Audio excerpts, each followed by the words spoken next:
Hey guys, welcome to another Q&A with Mel and Trey. Hope you guys are doing well. We are live streaming now to Facebook and YouTube. So still working out some of the new quirks with that. So bear with us. Give us some feedback if you're not hearing us well. We're relying on you to let us know if there's some issues. Mel, I want to ask you to go that way just a little bit. Scoochie over? Scoot over a little bit. Well, I like to be close to you.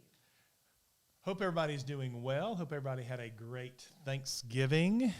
And I guess just some feedback, guys, as we start.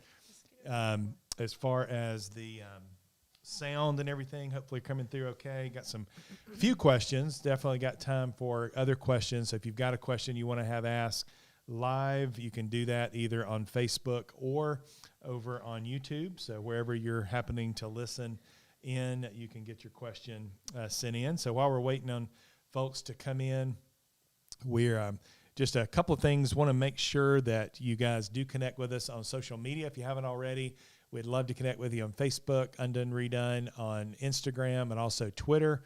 We do have a LinkedIn, but don't have a lot of activity going on there on LinkedIn, but would love to have you connect with us. That's where a lot of the things that we're up to are going to be first and foremost go out on social media. So certainly if there's any new live streams, those kind of things, so do connect with us there. Also over on YouTube, subscribe. We are trying to build our well, thank you, Kimberly Cagle-Block. That means a lot. Appreciate that. And but yeah, if you haven't already subscribed on YouTube, do let us know and go over there. Not let us know. I'm trying to do a number of things at one time, but do go over and subscribe. We are trying to grow that channel because we're going to be doing a lot of other things on our YouTube channel, more than just our podcast next year. So go over and subscribe. But also there's a little bitty bell. Those of you who have been on YouTube for a while, you know the bell is that notifier that any and every time we put information out on YouTube, you're going to be notified immediately about that. So do click that bell as well. So I see comments coming in. Hi, so Michelle looks Weaver. like what's cool, see, that I can actually, where's my comments here? I've got a new toy that I've been playing with. Melody can definitely attest to that. So let's see, where are comments? Here we go. But look what I can do. So I can I can go back to this version, and now where'd it go? Let's bring it in here. Let's bring. Can you drag it? There is our comment from Michelle. So thank you, Michelle, tuning in again from Maryland. Some of our good friends there, Tom and Michelle. So glad that you are here. So I can actually bring the comments into the chat. So pretty cool. All right. So Kimberly, glad you're here. If you are tuned in, just let us know where you're from. We'd love to know maybe the state or even the country that you're tuning in to. We'd love to know that as well. And if there is any specific question you have, make sure you queue that up as well. Yeah. And we do have some time. Like I said, we've only got 4 questions, even though we've been off for 2 weeks.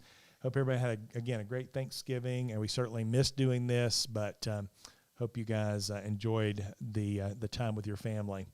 Melody, you ready to get some questions? I've been doing all the talking. Absolutely. So what do you want to say? No, we're just excited to be here and looking forward to closing out the year over the next couple weeks together. And just hope everyone had a wonderful Thanksgiving, a good Black Friday, a good Thanksgiving and Black Friday and Cyber Monday, and hopefully a good Giving Tuesday.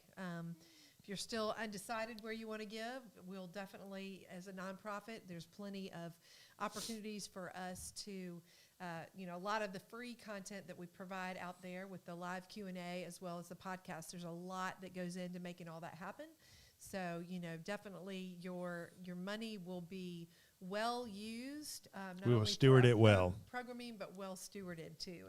Trey and I have always said it's amazing how far we can make a dollar go with regard to our ministry. So feel free to pray about that. And if you are so inclined to give, is it undoneredone.com/give, Trey?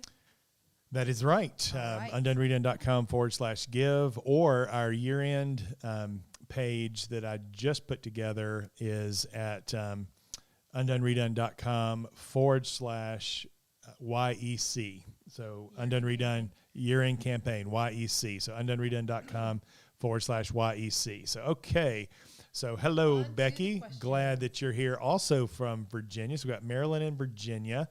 And I'm glad you're here. Becky is always our timekeeper as well. So, Becky, you're going to be proud of me. I've got my notepad here. They're saying they're not hearing you as well as Trey. So, make sure you're in there. Thanks for that, Becky. But I've got my timestamps ready to go here. So, hopefully, that's one thing that's a little harder to see is when we get to each of these questions. But we're gonna do our best.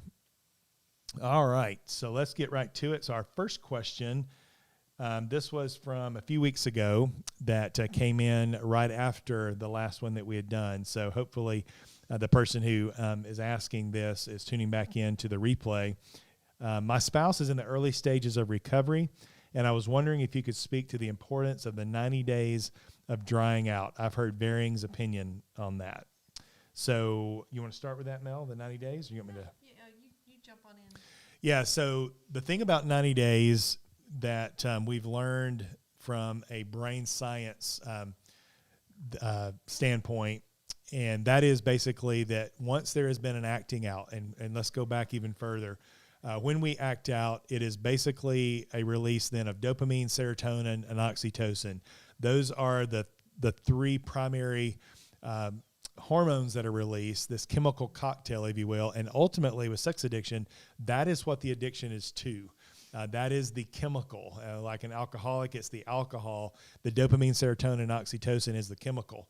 Now, these are naturally occurring chemicals in our body, obviously, but with addiction, we want more and more of that, like any addiction. So pornography or whatever the sexual acting out, the more of that, we keep wanting to go back to that initial dopamine hit. So the drying out is basically, it takes, according to the brain science, and certainly I'm not that, but there's a lot of great books out there about this. It takes about 90 days to get a chemical reset, for those chemicals to reset to normal levels. Now, because that's important is because when we're trying to do recovery and we're not aware of this, or let's say even when we're trying to do recovery strictly from a spiritual standpoint, and this is where I was for many, many years, many of the guys that I have the privilege of walking with, it is basically looking at this addiction only from a moral, spiritual lens, right? This is behavior that I don't want. I know it's not pleasing to God. I know it's damaging to my relationships. Therefore, I want to get rid of it. And we try through willpower and effort to get rid of it with no understanding maybe of what's going on physiologically, what's going on with our brain, what's going on with these hormones. And so we're kind of fighting this uphill battle. And so what we want to do is educate guys that, hey, in the 90 days, if we can get to that 90-day mark, it doesn't mean that recovery then is fixed or we don't have to do recovery anymore, but it does mean that it's a lot easier because we're not having to also fight this overload of these naturally occurring chemicals. And so that's why we encourage this chemical reset. And that is, getting to that 90-day period of drying out, and it's a reset from that standpoint. Now, does that mean it's a 90-day? Some couples will say, let's do a 90-day abstinence from all sexual activity, including sex between a husband and wife, but not necessary. If you choose to do that, that can certainly help. It's not really so much a reset as much as for the addict to really learn how to connect in non-sexual ways.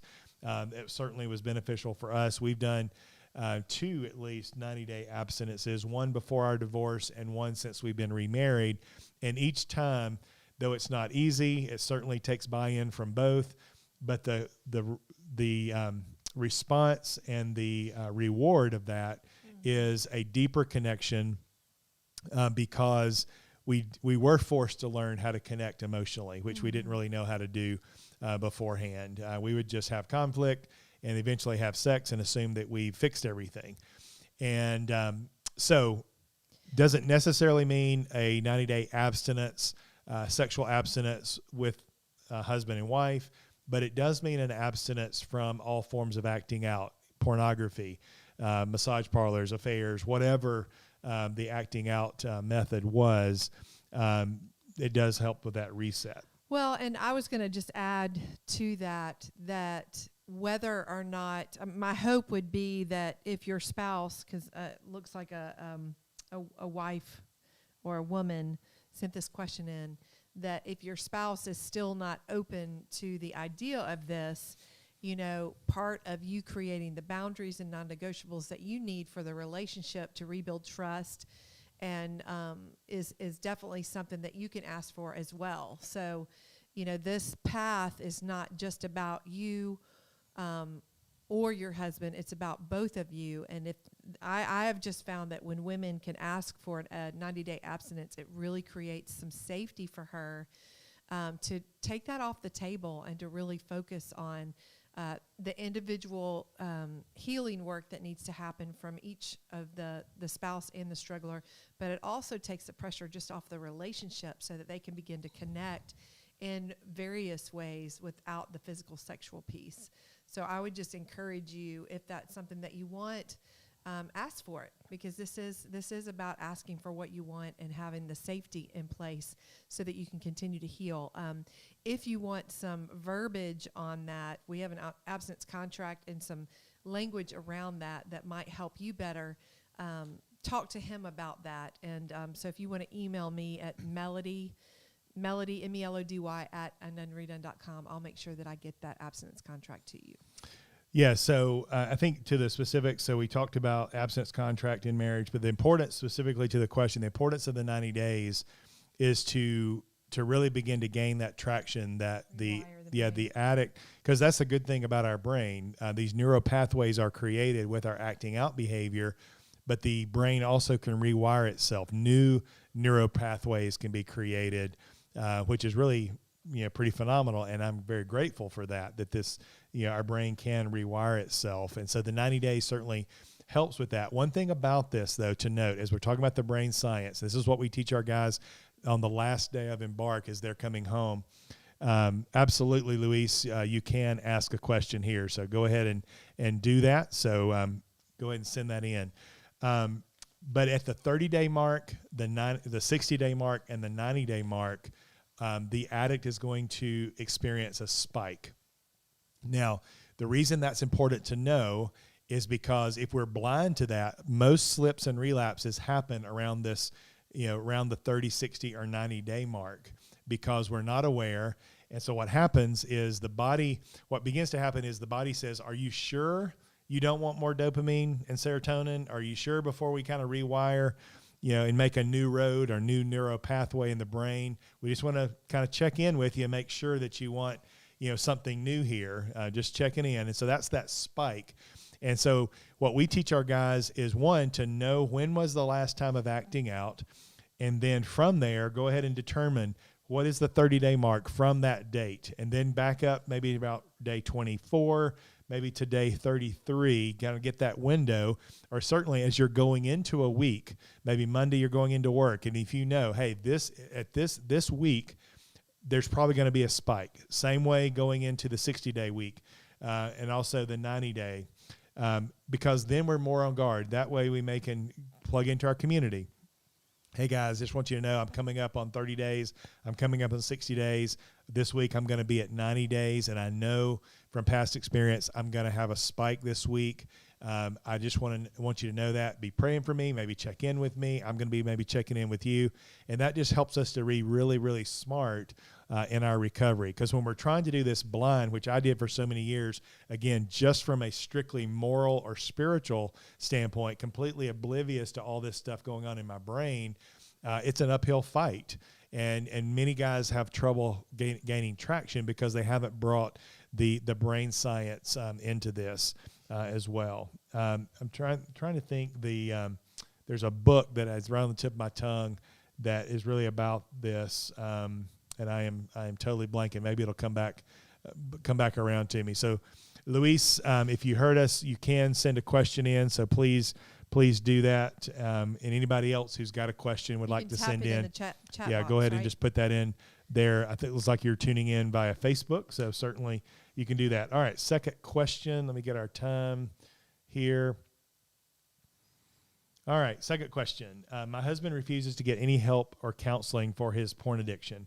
I came into the marriage not knowing it was an issue and became aware of it in 2016 after discovering his profile on a dating site on my son's iPad. I've not been sexual with my husband in years because I did not feel safe with him. I found a CSAT, for those of you who don't know, certified sex addiction therapist, for him, but he refused to go. He went one time, that's it. I have only stayed in my marriage because I didn't want our 2 kids to be collateral damage. They are 15 now, and I think about divorce a lot, but have feelings of guilt when I ponder this. My daughter has asked me so many times to leave him. She's tired of his anger and hostile demeanor much of the time. He's very controlling in his way or the highway type of personality. I would love to be free from all of this, but I don't feel so empowered. I've been emotionally and verbally abused over the years, and I'm realizing that this relationship is so unhealthy. I've stayed because I thought it was the least bad of 2 bad decisions, to stay or go. I would like another healthy perspective from you on the ways I can get clarity on my situation and be free from all of this. We would still need to covalent. I'm not sure what she means by that.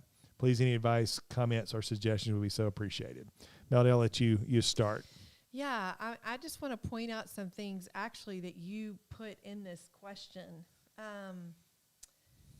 You have discovered your husband's pornography. You realize how unhealthy and toxic it is. You've been emotionally and verbally abused over the years.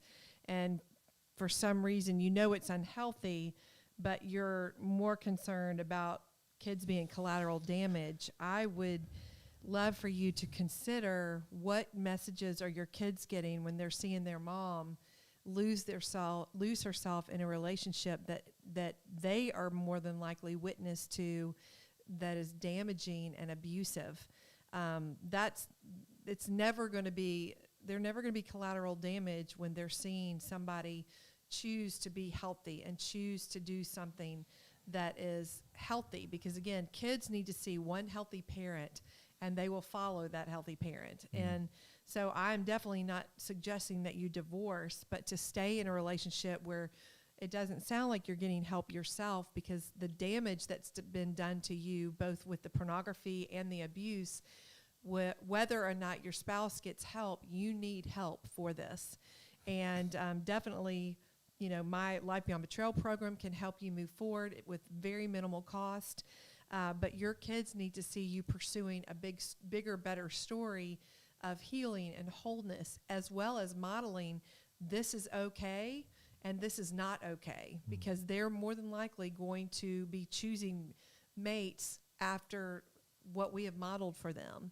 And so I think in this particular situation, separation can serve you well and your spouse well. Sometimes, you know, Trey and I say a lot that separation can serve as a splash of cold water to the addict who is asleep to the damage that is being done, and it allows the spouse to come up for air and to really begin to do her healing work. And so I want to encourage you, you are worth the work.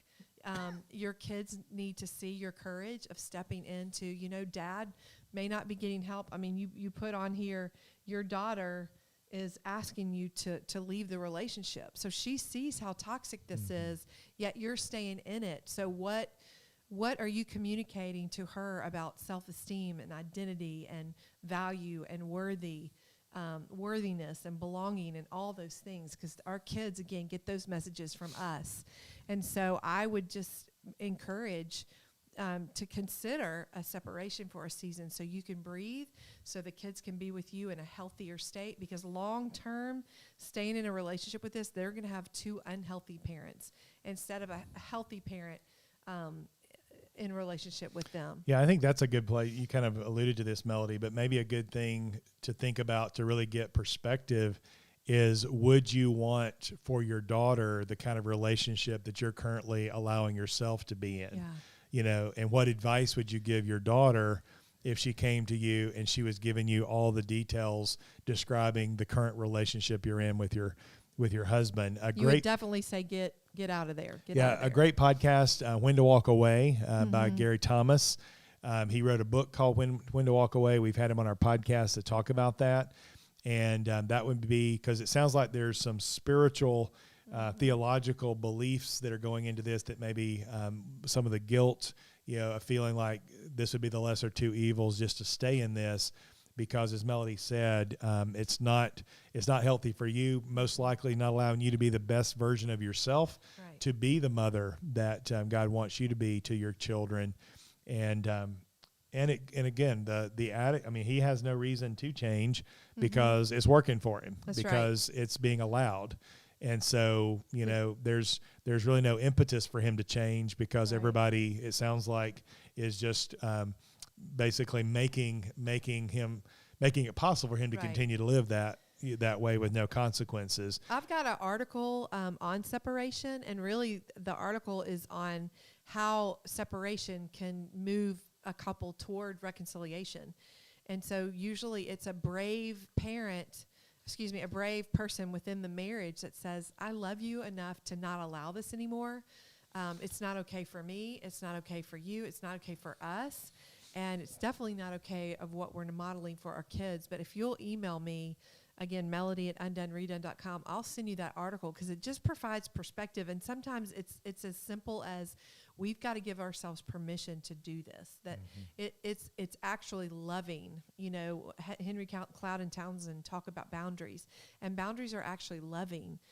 So for you to say, if you're not willing to get help for this, because it's continuing to hurt me, and wound me and wreck our marriage, then I'm going to ask for a separation. And hopefully he'll be okay with that, and that can provide you, again, the space to heal. But regardless of what he's choosing to do, you need to do the work to heal from the trauma that you've experienced. And Life Beyond Betrayal is a great resource for that. The last part of this, I would like another healthy perspective from you on the ways I can get clarity on my situation and be free from all this. I hear loud and clear, you want freedom, you want to be free.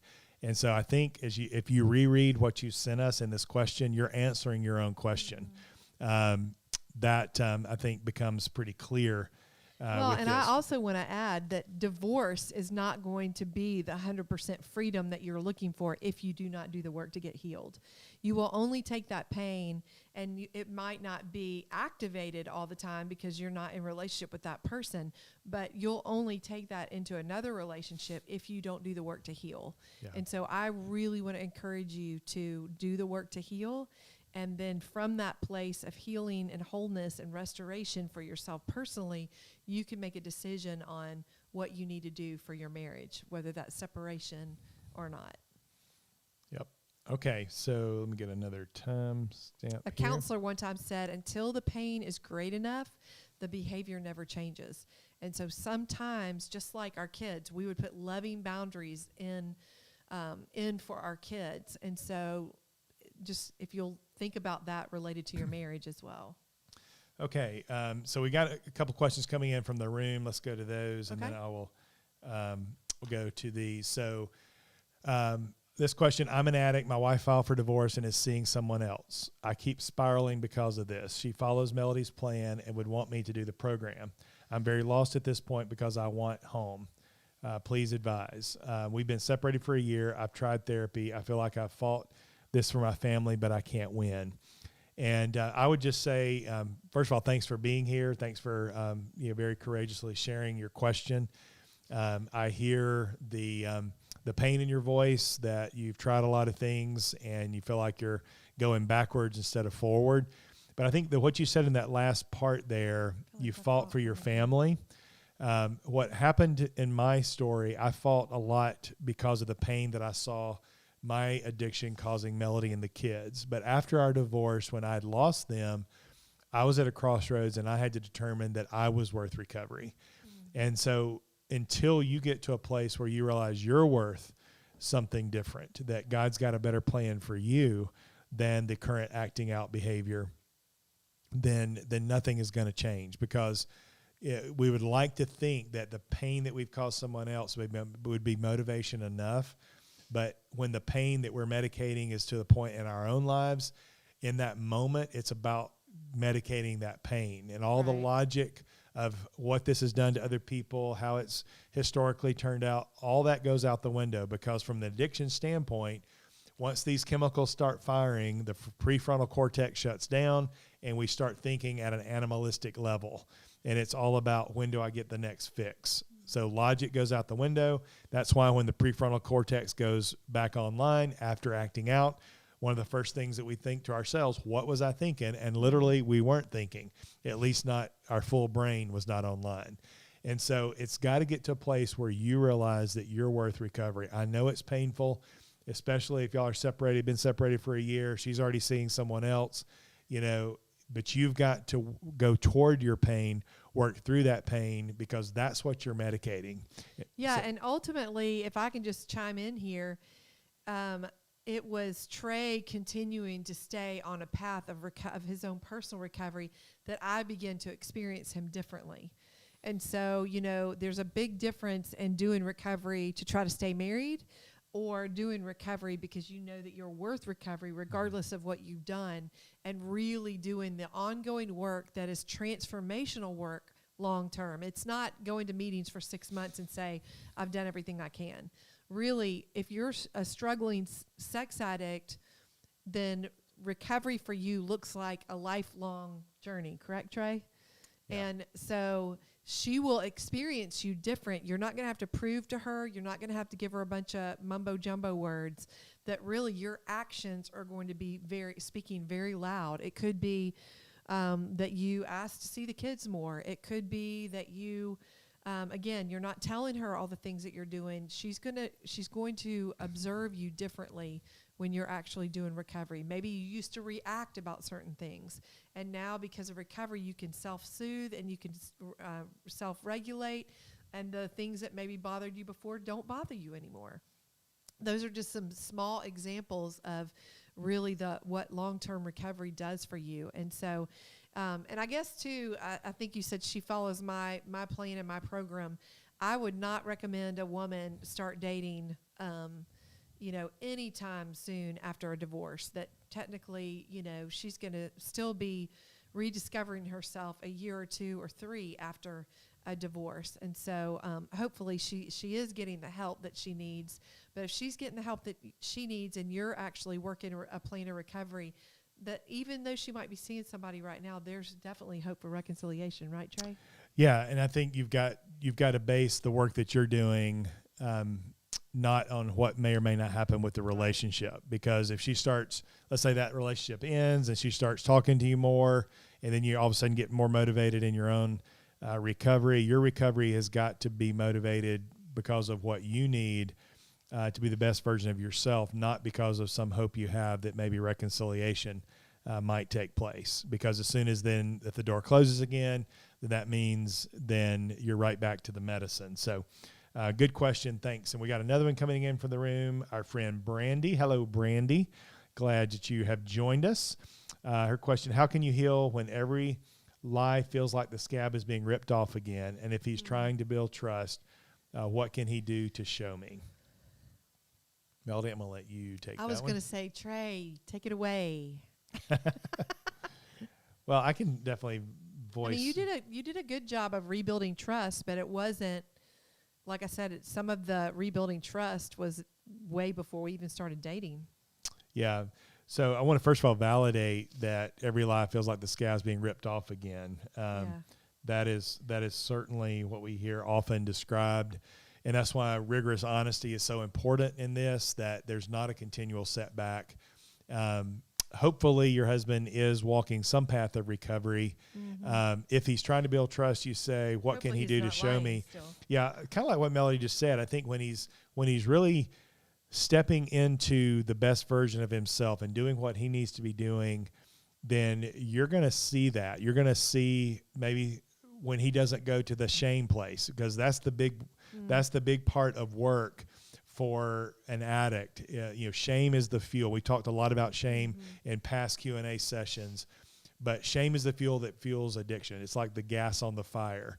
And our shame response, there's 2 ditches: defend and deflect, or to grovel. Yeah, it's like I'm a worthless piece of crap, or defend. And so when you understand that shame response is happening, then that feels like the old stuff. But when you can bring up maybe the past, maybe even sharing some of your pain from the past, and your spouse is not going to that place of shame, that's going to be, even maybe where it's maybe stepping into their own voice. And initially you don't really like that because, they're standing up with their own voice. Well, it's still them being more healthy and not going to that place of shame. So that's one way you're going to know that they're really beginning to change on the inside and not just jump through hoops on the outside. What are you trying to do? I was going to put your email address in there. Yeah, he's in Facebook, so that's not going to help. Sorry. So my email, we're going to segue into that, trailer@undoneredone.com. TRAYLOR. Yes. So at undoneredone.com, and you can get information. Yes, and I'll be glad to follow up with you, Luis, on some of the things that we do. We do have 2 weekly calls, virtual calls a week. But back to Brandy's question, I think the trust, while we're looking for things to hold on to, I think that's going to be one of the big things is he's no longer operating from that place of shame, that he doesn't feel like he has to defend because he's really beginning to know who he is and his own identity.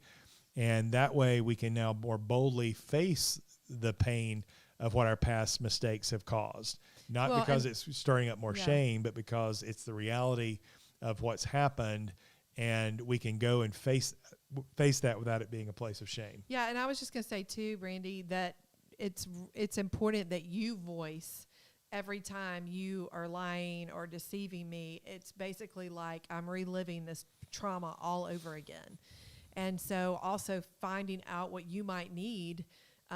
There's nothing wrong with setting some parameters around. If you continue to lie, these are going to be some consequences, because I can't continue to feel unsafe and re-traumatized every time that you're telling a lie. So I don't know what that looks like for you. What those non-negotiables or boundaries might be. It could be that he sleeps in a different room. It could be, I don't want to create ideas for you, but having, a lie, many times deception is way worse for women than the actual behaviors, the acting out behaviors. And so to have to experience a lie again feels like you're being re-traumatized. So I think just you being able to articulate to your spouse when you lie, it's as if, or even worse than you acting out again. And so moving forward, I'm going to create some parameters and some non-negotiables or boundaries around that when I'm catching you in a lie or when you're being deceptive, there's going to be some measures that I have to put in place so that I can keep myself safe. I think that's very, very accurate to be able to do. And one thing I can say too, speaking of one who is in recovery, rigorous honesty, learning to tell the truth is a big piece of recovery. Yeah. And so you didn't clarify as far as what the lies are. And so I want to distinguish when everything first comes out and you feel like, okay, who is this person? Because there's this huge double life that you just discover, and it's like a dump truck gets backed up on you, and then all of it gets dumped on you, and those lies come out, and you begin to heal from that. There is still maybe moving forward, and guys that I've walked with where, there's still this, we want to please, we want to be, present the best version of ourselves. And so it may be that comes across as lying or not telling the complete truth or half-truths or delaying the truth, excuse me, because we're afraid of how that might be received. And so I would also ask you, again, don't know all the context and what the lies are, but to step back and say, do I see progress in this? Like maybe if it's, an acting out, but it's 2 weeks later before he tells you, and yes, that's hurtful because there's been 2 weeks. Our agreement was you're going to tell me immediately. But when you step back to say, okay, the progress is he used to never tell me, right? I always had to find out. While it still doesn't mean it's right for him to wait 2 weeks, there is some progress there as he's learning to tell the truth. He's learning to step into the light with this. So, because sometimes I know I talk with guys, and sometimes the lying has been so long and the cover up and the deception, it's learning to tell the truth. And I know that sounds crazy, but when we've lived in this fog for so long, that's a big piece of recovery. And so I just want to put that in there as well, that it may not be every day your husband, in this case, waking up saying, how can I deceive my spouse?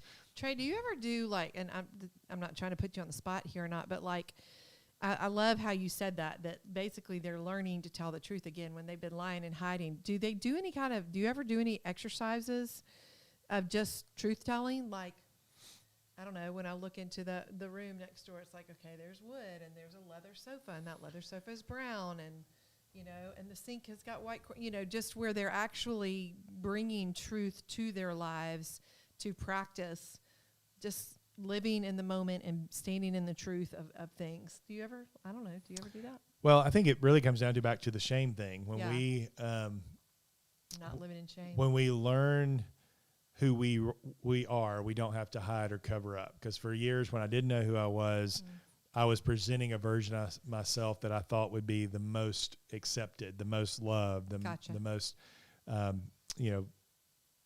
don't know, I guess loved and accepted. And so when we know who we are and we realize that we are loved as we are, then there's no hiding necessary. And so then it becomes easier to tell the truth. Because for me, a lot of the lying was, well, how's this going to be perceived, rather than just telling the truth. Right. Right. So technically, no, as far as, okay, we're going to do some exercise on how to tell the truth, guys. It's more the exercises are knowing who they are and really working on the identity, which then therefore makes it easier to tell the truth. So I don't know if, I'm assuming this is spam, but it makes me laugh. It comes in on YouTube. Your beard is like a testosterone forest. Any woman would love to dive into it. So I'm hoping that is spam. So we've got some Minecraft ads. Yeah, so it's like we're getting some spam. Okay. We had to look into how to make sure the spam is omitted from this. So sorry about that, guys. But all right, let's go to the next question. Hope that helps, Brandy. Let me get to our timestamp. All right, next question. I've been divorced for 2 years now, and I'm starting to date again about a year ago, which was something I did not think I would ever do. The first relationship didn't last, but I'm now with someone who I want to commit to. We've been dating about 3 months, and he knows I'm divorced, but we haven't had much discussion about it or any of our past relationships. The question is, how much information should I tell my new partner about my past, my current grief, triggers, etc.? I've gone through trauma beyond betrayal, and I'm currently going through grief beyond betrayal. But I do have those moments where the past comes back to me. Is it too much to share some of the feelings, circumstances I've experienced? In some ways, I feel like he can't really know me if he doesn't know those things about me. Also, because my husband left me, I am terrified of being abandoned again and have low self-confidence. I often jump to conclusions in my head if expectations are not met in this new relationship and think that he will find someone prettier, more athletic, etc. I try to talk myself down since I know these thoughts are not from the Lord, but how can I overcome this fear and trust my new partner? Do I communicate this fear to him? Yeah, I'd love to address that a little bit. One, it sounds like you still have a good bit of trauma left from this relationship. And I'm just going to be completely honest with you right now. It might actually be healthy for you to take a step back from that relationship, because what could happen in this relationship if we're not careful, you're saying, I try to talk myself down. How can I overcome this fear? I'm worried about being abandoned. I'm terrified. I often jump to conclusions in my head if my expectations are not met. Part of the beauty of walking this road of individual recovery is for you to get to meet your own expectations, for you to get to sit in discomfort and triggers and fears, and you begin to learn the coping skills of self-soothing. So whatever relationship that you're in, Trey and I talk about this a good bit just in our own relationship, that it's from a place of wanting a relationship with somebody else, not neediness and sucking the life out of another person, especially if you've still got a lot of these fears and triggers and self-esteem issues that are natural to come out of, betrayal trauma. So I love that you said that you're in the surviving trauma, that you're actually moving into the grieving beyond the trauma, and then the reclaiming you is the next course that will be out in probably another couple weeks, and that will really help rediscover, redefine, reclaim what is lost through some of the betrayal trauma. So I think that doing those 3 courses back to back will really, really be helpful for you, whether that's in a group coaching group or you doing it individually. It sounds like you might really benefit from doing this within a group so that you've got other ladies who are experiencing this as well, and y'all really get to learn from one another. But what my, pause for you in this relationship is, if this work is not going to continue to be done, he will most likely walk away because he's going to sense the neediness and the sense and sense the need to rescue. And so my goal for you would be that you're in a relationship with a really healthy individual where you are both bringing something to the table, not already coming to the table with a lot of loss and triggers and self-esteem issues that is not going to, not really going to create a container of a balanced relationship with one another. So that's just my thought. I hate to say take a step back, but it just sounds like you've got more work that you need to do individually so that then you can talk about your past relationship and all the things without there being emotions and fear and all that attached to it. Well, and I'm gonna do this a little different, Mel. I definitely, can see that, maybe taking a step back, but also I think being bold enough to bring this person that you're in a relationship with now into your past. That doesn't mean you have to give them every gory detail. But again, you didn't really say, let's see,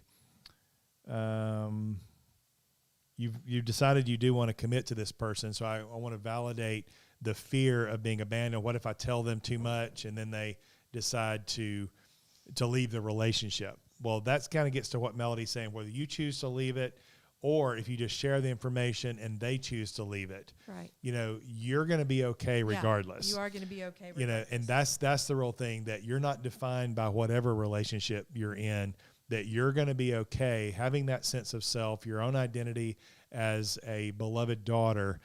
And then I think in walking in that confidence, and I know that your confidence took a hit because of the previous relationship, but as you're continuing to do your work, going through Melody's course, doing maybe some things with a therapist, you're stepping more into your true self.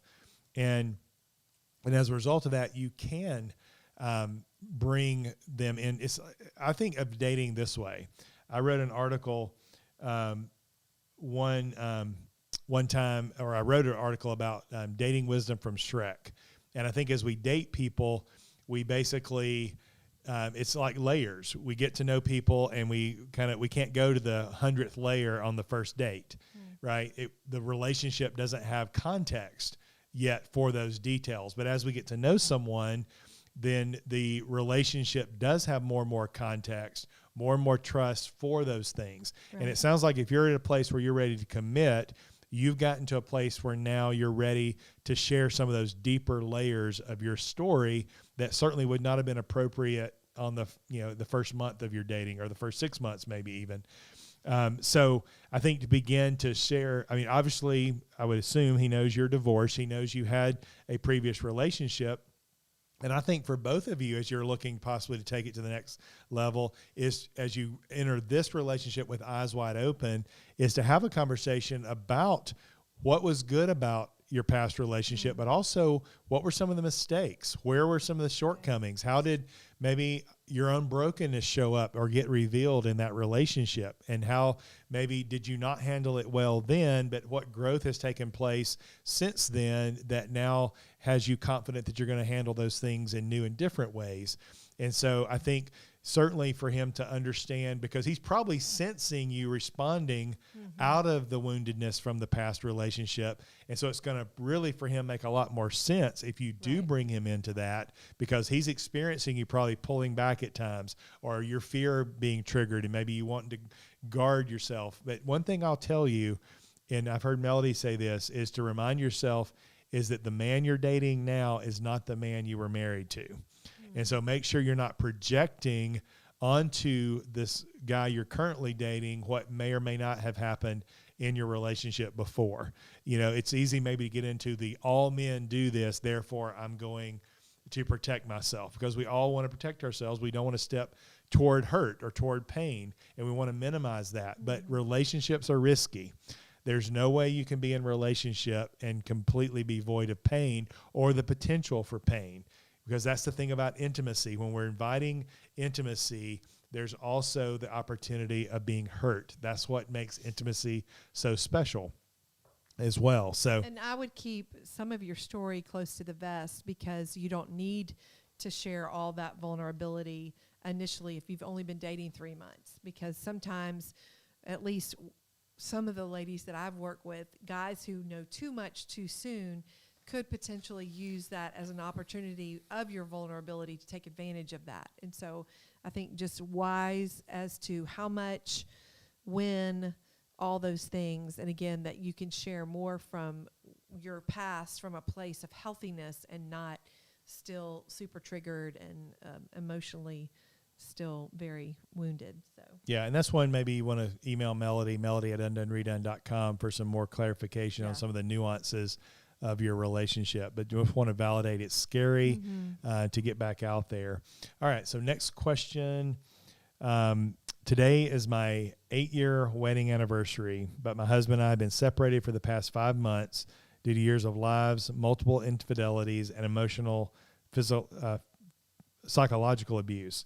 And even though things have been going better for the past couple of months, I realized this last week that there was still some emotional abuse, and I had to put up some more hard boundaries and pull back. I'm having a really emotional day. Do you have any words of encouragement or advice on how to get through today? Melody, I'm going to let you handle that one. Yeah. Well, first, thank you just for sharing that with us. And it's incredibly hard and hurtful when we have to create boundaries when we love our spouses. I mean, it's not something that we wake up wanting to do. But if there is ongoing emotional abuse, then, having some boundaries in place so that you can continue to feel safe is really loving to both him and yourself. And so I would encourage maybe reaching out to the community at Life Beyond Betrayal, because I know that you're already a part of that. Feel free to reach out to me or to Heather. I would also maybe go into the Life Beyond Betrayal courses where they're surviving trauma beyond betrayal and grieving beyond betrayal, and maybe look at a couple of those days that might be really helpful for you, whether that's a day on shame or a day on why or things like that, because each of those days, or you can jump to the back where it says resources under Life Beyond Betrayal.